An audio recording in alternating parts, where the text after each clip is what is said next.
छगन भुजबळांनी माझ्या नादी लागू नये, मला खेटू नये असं म्हणत मनोज जरांगेंचा भुजबळांना थेट इशारा.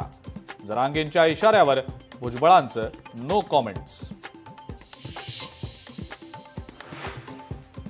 सरपंच संतोष देशमुखांच्या कुटुंबियांनी भगवानगडावरील नामदेव शास्त्रींची घेतली भेट. हत्येसंदर्भातले पुरावे दाखवत न्यायाची केली मागणी.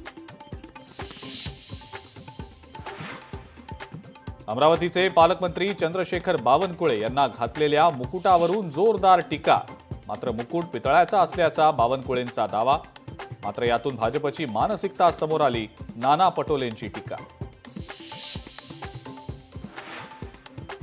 कॉपीमुक्त बुरखा करताय, उद्या साड्यांवरही बंदी आणाल असं म्हणत जितेंद्र आव्हाडांची नितेश राणेंवर जोरदार टीका. परीक्षांच्या काळात बुरखाबंदीची नितेश राणेंनी केली होती मागणी.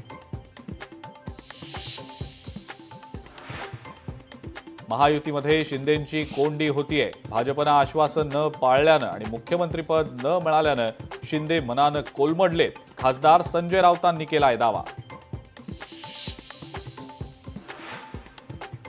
राजकारण म्हणजे गढूळ पाण्यात कपडे धुण्यासारखं, काही लोक ठरवून आरोप करतायत. पंकजा मुंडेंनी राजकारणातल्या होणाऱ्या टीका टिप्पणीवर केली व्यक्त खंत.